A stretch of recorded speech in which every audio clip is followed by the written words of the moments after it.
আগামী শ্রী একাদশীর নাম হলো শ্রী যোগিনী একাদশী।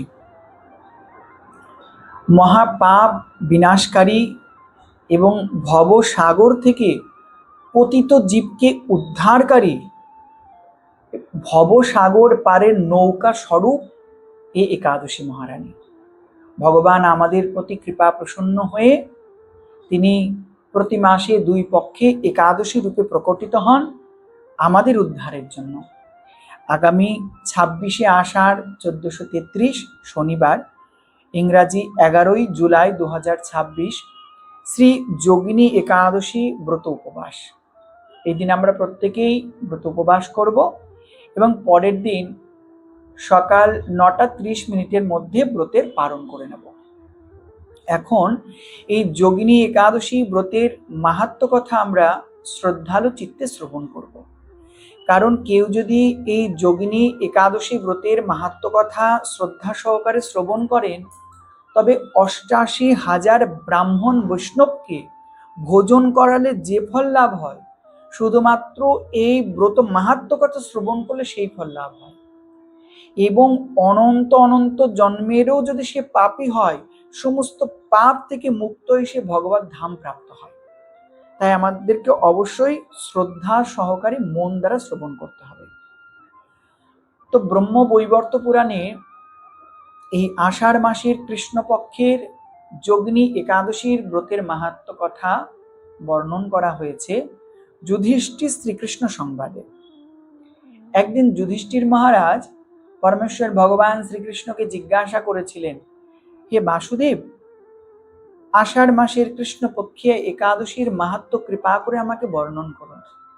ভগবান বললেন, হে মহারাজ, হে যুধিষ্ঠির, শ্রবণ করুন।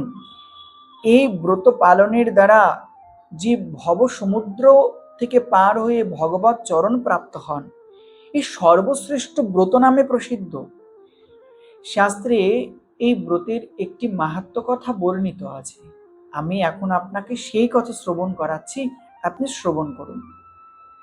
আজ থেকে বহুকাল আগের ঘটনা। অলোকা নামে একটি নগর ছিল, আর সেই নগরের রাজা ছিলেন যক্ষরাজ কুবের। এই যক্ষরাজ কুবের ছিলেন দেবাদিদেব মহাদেবের অন্তরঙ্গ একজন সেবক। তিনি প্রত্যহ দেবাদিদেব মহাদেবের অর্চন করতেন, অর্থাৎ স্নান করাতেন এবং পূজা করতেন। খুব শ্রদ্ধালু চিত্তে তার এই প্রকার নিত্য তিনি ব্রত করে সেবা করতেন।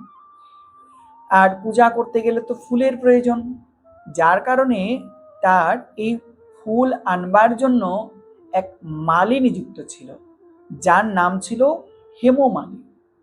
এই হেমমালী মানস সরোবর থেকে সে সুন্দর সুন্দর পুষ্প চয়ন করে নিয়ে এসে তিনি প্রত্যেক দিন রাজাকে দিতেন। রাজা ওই পুষ্প দ্বারা চন্দন মিশ্রিত করে পুষ্প শুদ্ধির দ্বারা তারা ভগবানের সেবা করতেন। দেখুন, বাজার থেকে ফুল নিয়ে এসেই ভগবানের চরণে দেওয়া উচিত নয়। কেন? কারণ এই ফুল কারো পায়ে লেগেছে, কে কোন অপবিত্র অবস্থায় এনেছে, যার কারণে পুষ্পটাকে শুদ্ধ করে নিতে হয়। কিভাবে শুদ্ধ করতে হয়?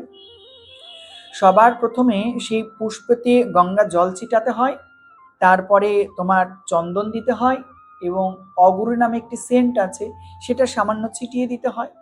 তারপরে সেই পুষ্পকে ডান হাতে স্পর্শ করে, বাঁ হাত দ্বারা ডান হাতকে স্পর্শ করে এই প্রকার একটি মন্ত্র উচ্চারণ করতে হয়। কি মন্ত্র? পুষ্পে পুষ্পে মহাপুষ্পে সুপুষ্পে পুষ্প সম্ভবে পুষ্পোচ্চয়াবকীর্ণে জহুং ফট স্বাহা। এই প্রকার মন্ত্রের দ্বারা সেই পুষ্পটাকে শুদ্ধ করে তারপরেই গুরুদেবের চরণে দেওয়া যায়, ভগবত চরণে দিতে হয়। তো এই প্রকার তিনি নিত্য সেই সুন্দর সুন্দর পুষ্প দ্বারা ভগবানের মহাদেবের সেবা করতেন। তো এই হেমমালী নামক মালী তার স্ত্রী ছিলেন অপরূপ সুন্দরী, যার নাম ছিল বিশালাক্ষী।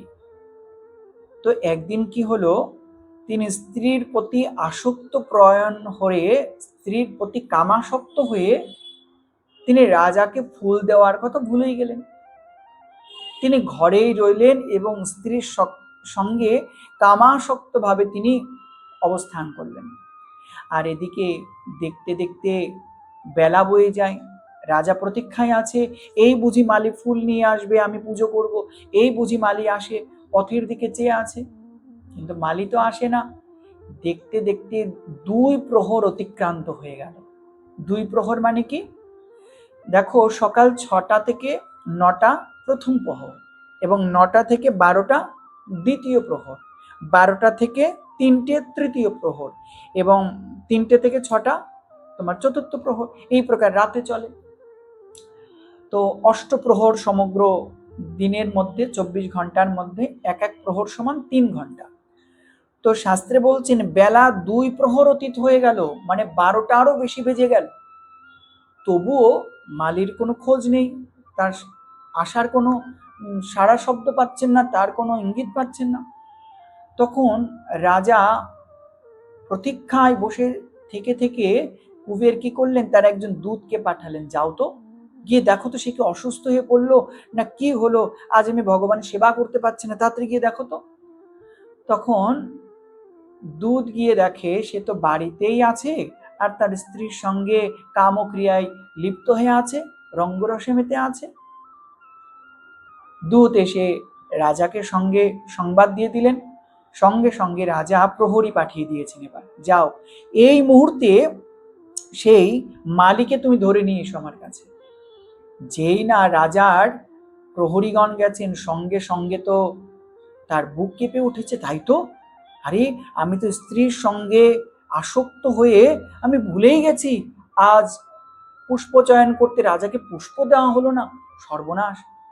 তিনি এত ভয় পেয়ে গেলেন যে স্নান আদি না করে ওই অপবিত্র শরীরে তিনি চলে গেছেন, গিয়ে রাজার কাছে উপস্থিত হয়েছেন। আর রাজার কাছে উপস্থিত হয়ে তিনি বলছে, মহারাজ আমার বড় অপরাধ হয়ে গেছে, আপনি ক্ষমা করে দিন। আরে মূর্খ, এটা ছোটখাটো কোনো অপরাধ? আমি তোর জন্য অপেক্ষা করছি, তুই পুষ্প এনে দিবি, আমি ভগবানের সেবা করব, আজ তোর কামকিরাটাই বড় হয়ে গেল, ভগবানের সেবা তোর কাছে তুচ্ছ হয়ে গেল। ওরে মূর্খ, যা, আমি তোকে অভিশাপ দিলাম, তুই শ্বেত কুষ্ঠ হয়ে তুই যন্ত্রণা ভোগ কর, যা, তোর সমগ্র অঙ্গে শ্বেত কুষ্ঠ হবে এবং তুই প্রবল যন্ত্রণা পাবি, এবং তোর এই প্রিয়া যে ভার্যা মানে স্ত্রী, যার সঙ্গ পাওয়ার জন্য তুই এত বড় অপরাধ করলি, তার থেকে তোর বিয়োগ হবে, বিচ্ছেদ হবে, এবং তোর এই স্বর্গরাজ্যে থাকার তোর কোনো অধিকার নেই, যা, তুই মর্তভূমিতে চলে যা। যেই অভিশাপ দিয়েছেন সঙ্গে সঙ্গে সে তো মর্তভূমিতে পতিত হয়ে গেছে। দেখতে দেখতে তার সমগ্র শরীরে শ্বেত কুষ্ঠ হয়ে গেছে, আর কুষ্ঠের তো প্রবল জ্বালা, প্রবল যন্ত্রণা, থাকতে পারছে না। তার স্ত্রীকে নিয়ে সে বিরহ বেদনায় সে পথে পথে, পর্বতে পর্বতে, শীত গ্রীষ্ম বর্ষায় অনন্ত কষ্ট লাভ করে ঘুরে বেড়াচ্ছে।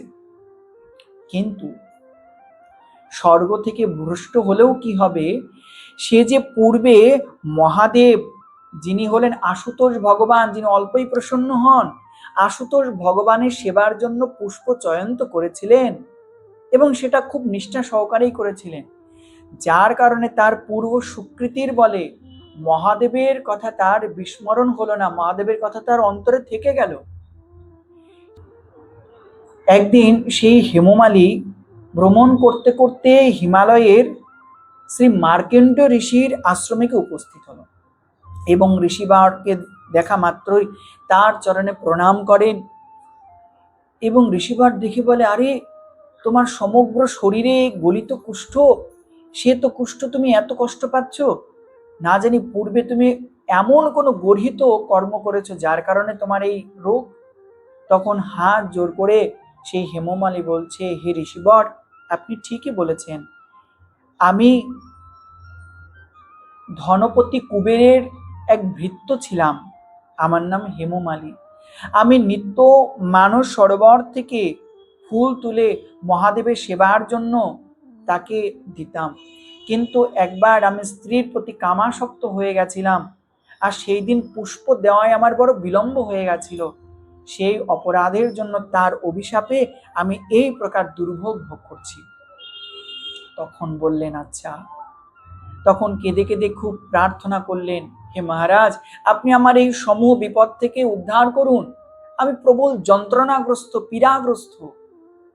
তখন ঋষিবর বললেন, দেখো, সাধু তো তিনি যিনি পর উপকার করবার জন্য সদা সর্বদা উদ্গ্রীব।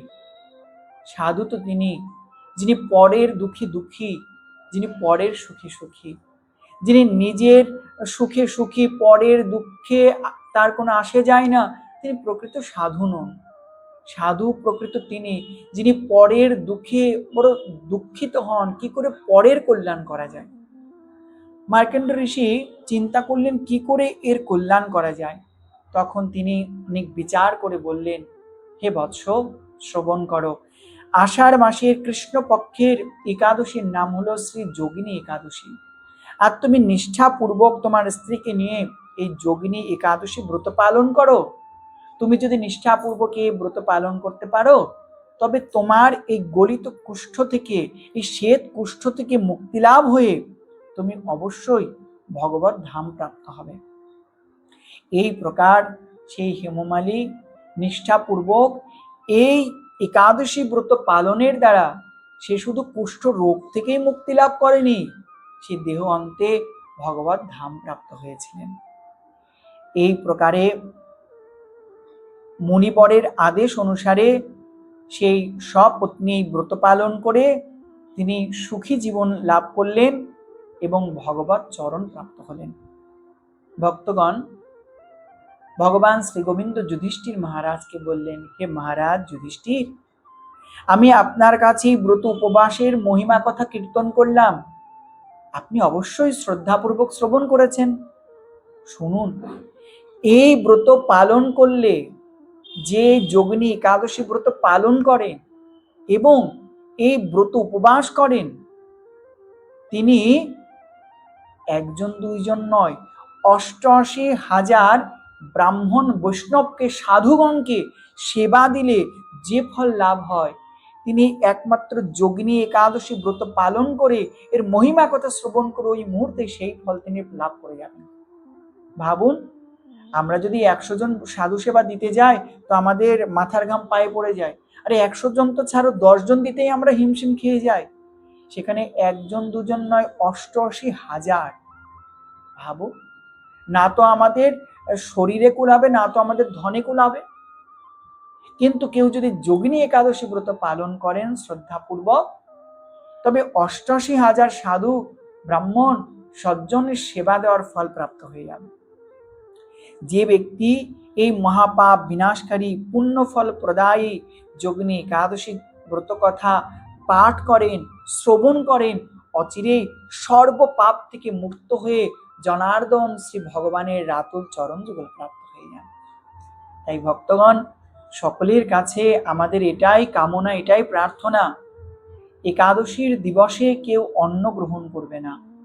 একাদশীর দিবসে কেউ তোমার পঞ্চশস্য, পঞ্চ রবি শস্য, ধান, গম, যব, সরিষা, ভুট্টা, সয়াবিন এবং এই জাতীয় যে দ্রব্য, এর থেকে উৎপন্ন যে দ্রব্য, কেউ গ্রহণ করবে না। একাদশীর দিন নিষ্ঠাপূর্বক নির্জলা ব্রত যদি করতে না পারো তো ফল খেয়ে থাকো, ভগবানকে ভোগ দিয়ে ফল পাও। যদি তাও না পারো তো আলু, কাঁচা কলা, পেঁপে, এইগুলো সন্ধক লবণ দ্বারা, তোমার সানফ্লাওয়ার তেল অথবা তোমার ঘি দ্বারা সামান্য রন্ধন করে ভগবানকে ভোগ দিয়ে সেই প্রসাদ পাও। কিন্তু আমি হাত জোর করে সকলকে প্রার্থনা জানাবো, একাদশীর দিন অন্ন এবং যে বর্জনীয় যে বস্তুগুলো বলা হলো কেউ গ্রহণ করো না। কারণ একাদশী দিবসে এই সমস্ত বস্তু ভোজনের দ্বারা প্রতি গ্রাসে গ্রাসে পাপ ভোজন করা হয়। তাদের গৃহের প্রতি শনিদেবের কুদৃষ্টি পড়ে যায়, তাদের গৃহে পিতৃদোষ লেগে যায়, তাদের সর্বস্ব হানি হয়ে যায়। শুধু মৃত্যুর পর নরকেই যেতে হয় না, যারা একাদশী ব্রত পালন করেন না তাদের ইহকালও নষ্ট হয়, পরকালও নষ্ট হয়।